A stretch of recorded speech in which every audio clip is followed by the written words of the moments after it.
We need to stop being so obsessed with the number of hours we study. There are so many 8-hour study with me videos on YouTube, or how I'm able to study 12 hours a day videos. And I've made a fair view of these videos myself on this channel because they get a lot of views. These kind of videos do really well on my channel, suggesting that you guys are aiming to be studying for 12 hours a day.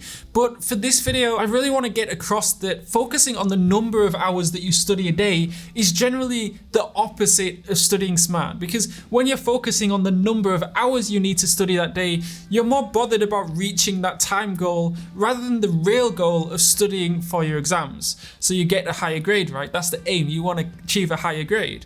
And it's Parkinson's law in action. Parkinson's law states that work expands so as to fill the time available for its completion. The more time you have to work on a task, the more time it will take you to do it. So let me give you an example. You have a deadline for a 2,000 word assignment and you're given 1 month to write it.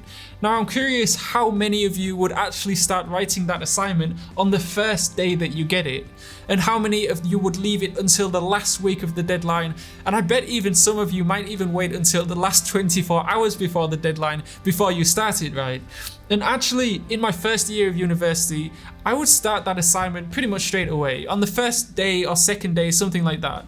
But the problem I had was that because I had given myself 1 month to write it, that's a lot of time to write 2,000 word assignment, right? So I kind of procrastinate by taking far too long to write it. So I'd research for hours and hours, and I'd explore tangential problems and opportunities. I'd debate different topics with myself that just weren't needed for the assignment. And basically, it would take me a lot longer to write that 2,000 word assignment than was actually needed, because there was essentially no time pressure. I was more focused on the number of hours I was studying than the actual task itself. So I set myself a target of studying a minimum of 8 hours a day, and my main goal was to fill up this 8 hours with studying. Not necessarily fill it up with 8 hours of productive studying. So I'm kind of making this video so that you guys can learn from my mistakes that I made in my first year, because it can be a waste of a lot of time and it's just not studying smart. So first, in order to really decrease the number of hours you have to study by studying smarter, the first thing you need to do is figure out what your goal is from each class. Not every class is going to be important or even relevant to you. There might be classes that are essential to your future that you'll need for your career, and there are those classes that maybe are not so important, and maybe they contribute a very small percent to your overall grade. Then you need to figure out what you actually need from your classes to achieve your goal. So really dig deep and get to the point of why you're really studying. Do you need a 4.0 GPA? Do you really need a certain grade to get into your first choice university or an internship, or to be accepted for a graduate job? Do you want to build a strong network around you?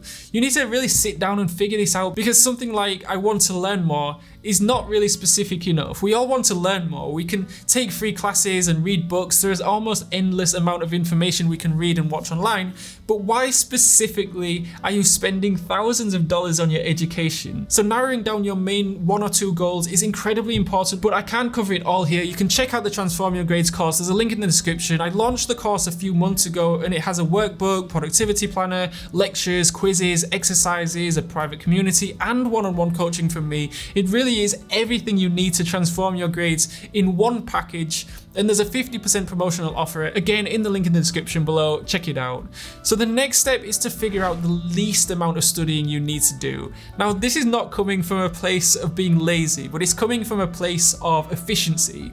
Why would you study for 12 hours a day if what you want to achieve can be done in 6 hours but with more efficient studying, right? So for example, my goal was to graduate with a 4.0 GPA. So I figured out the major assignments and exams in my course and worked out what exactly was needed from me to get really good grades in those assignments and exams. This often meant finding the marking criteria for each subject and also finding exam past papers so I could kind of get an idea of what would be required from me. Occasionally we would be given some homework that wasn't graded in any way. It didn't go towards our final grade, and it didn't really help us in the preparation for our final exams or assignments. So this kind of homework I would spend far less time on because it didn't bring me closer to my overall goal of reaching a 4.0 GPA. Studying smart is really about narrowing down your workload to the absolute essentials, the tasks that really affect your overall grade, and spend more time on those, and the tasks that don't affect your overall grade, spend less time on those. So for example, going through exam past papers were incredibly important in order to get a decent grade, so I doubled down on going through those.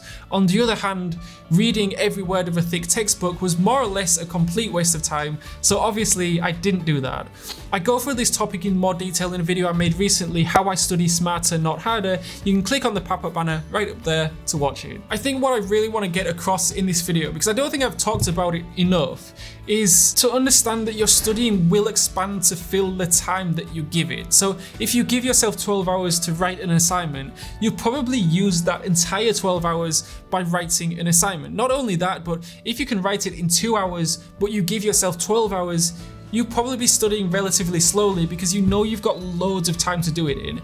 And that can be problematic because when we're studying without urgency, then it's really easy for procrastination to creep in when we know that browsing through social media for 30 minutes won't really affect the outcome of the assignment. Then that can be a dangerous place to find yourself in. Every assignment that you do should bring you closer to a specific goal. So why are you writing this? Why do you need a good grade for that assignment? What % does it contribute to your overall grade?